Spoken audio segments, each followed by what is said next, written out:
I love it when an obscure character gets some of the spotlight. That's honestly what has made the last few years of the Transformers toy line pretty great. So many deep cuts are hitting the shelves, and we're seeing celebrations from obscure G1 and beyond. It's kinda awesome. So you can imagine I was first in line to cheer when it was revealed that a guy like Needlenose was getting a new toy. Needlenose was, and is, a double target master. Basically, he came with two guns that turned into little robots. We've seen a couple releases in recent years of other double target masters, like back in Siege we got Spinister. The only downside to Spinister was he didn't actually come with his target masters. But Needlenose does. And that is actually where we come to my only major issue with this figure. While it's fantastic that he comes with his little partners Sunbeam and Zigzag, they kinda suck. Target Masters, like all the master gimmicks, have rarely been great toys, but in recent years, they've definitely shown some improvement. So why is it these guys were done up exactly like they were 3 decades ago? It just doesn't make much sense to me. As weapons, they're fine, but as Target Masters, they're just kinda lame.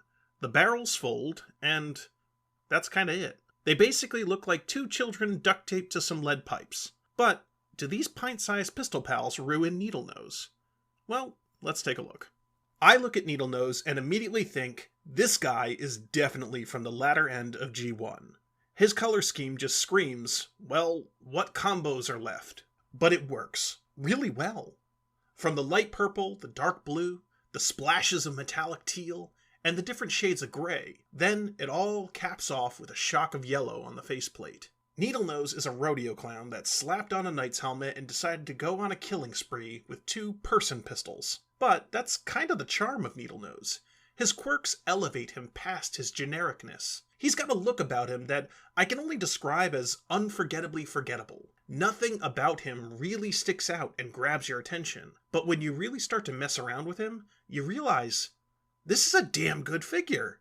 He's extremely poseable, able to throw some truly fantastic shapes. He's covered in little molded details that really pop when you just take a moment to look at him. Needlenose is the quiet one, the one you least expect to surprise you, and suddenly he's the most interesting figure in the room. But then he goes back into obscurity, until you're perusing your collection for a new subject for a 4-minute internet video, and you say, holy shit, why haven't I done Needlenose yet? Needlenose's transformation is interesting. However you expected it to work, I'm betting it wasn't like this. We've all seen Transformer jets before, and the end result is nothing new.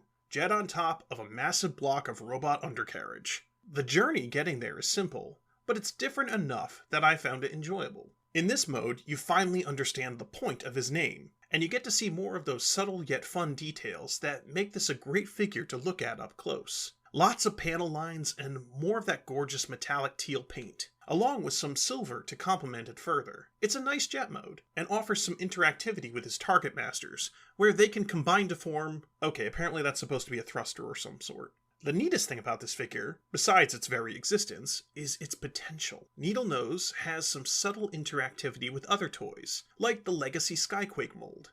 And while that doesn't quite make sense between the two characters themselves, it does leave a door open for future releases. I'd love to see them done up as the Predators, or G2 Dreadwing and Smokescreen, or I'd honestly go nuts for an homage to Beast Wars 2nd Starscream and BB out of these guys. And that kinda sums up what makes this figure great. Needlenose is generic enough where he could potentially be used for a lot of different cool reimaginings. But even if those ideas don't interest you, it's definitely worth checking out Needlenose himself.